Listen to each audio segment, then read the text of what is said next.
S'il est un lieu où le dialogue existe bel et bien, c'est le marché local. Tous les hivers, il rêvait d'être restaurateur et quand arrivait l'été, il ne pensait plus qu'à devenir paysan. Aujourd'hui, Hugues de Waal a concilié les deux. Il fait des tartes, du lait et du fromage dans le nord de la France. J'ai pris des recettes un peu partout dans les bouquins, j'ai fait un mélange. Et puis voilà. Un jour, il y a une cliente qui m'a dit oh, quand on voit les faire, on a l'impression qu'elles sont ratées, pourtant elles sont vraiment bonnes. Il faut faire ce que les gens veulent, donc ils veulent des tartes, je fais des tartes. À la base, normalement, je devrais faire que du fromage, mais c'est pas assez pour faire vivre la ferme. C'est combien de temps revenu en fait les tartes? C'est les 2/3 du chiffre d'affaires, les tartes. Mais les 3/4 du revenu. Parce que c'est bien plus rentable de faire de la tarte que de faire du fromage. Mais tu te considères toujours paysan? Ouais.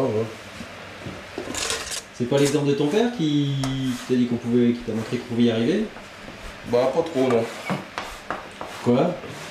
Bah on peut pas dire qu'il dégage un revenu vraiment exceptionnel quoi. Donc moi je veux bien travailler dur, vivre, c'est plaisant mais il faut quand même qu'il y ait un revenu au bout quoi, sinon... Chez nous on dit on met pas deux coqs sur le même fumier. Et en conséquence c'est mieux comme ça quoi. Et puis on fait vraiment exister de cette façon-là la réalité des petites fermes avec deux sièges sociaux bien séparés, et puis deux façons de travailler différentes quoi. Voilà. Et pourquoi ça a été difficile l'installation? Bah déjà j'ai pas beaucoup de terre quoi, j'ai récupéré celle du père, enfin les 3/4 de celle du père mais il n'y en avait pas beaucoup lui. Donc lui c'était pour du maraîchage donc il y en avait assez mais pour de l'élevage je suis un peu juste. Et puis ça coûte cher par ici les terres hein, quand on arrive à en retrouver. Et puis ça a été dur parce que c'était une installation progressive.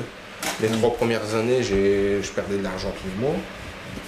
Et puis ça a été dur parce que on est tout seul quoi. La banque elle s'en fout quand il y a un à payer, elle nous fait une menace.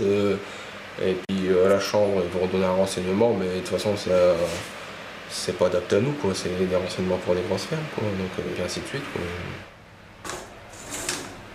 Bon, je lui ai fait totalement confiance, il n'a pas fait comme j'aurais fait, il m'a fait peur souvent, mais je lui ai souvent dit de ne pas faire ça comme ça, de le faire autrement, je peux pas dire que j'étais souvent écouté, mais ça n'empêche que jamais je lui ai dit arrête et change le boulot quoi, au contraire, hein. Je pense que là-dessus on a toujours été très clair. Il y avait de fait trop de plaisir de voir mon propre fils s'installer comme paysan sur une toute petite structure.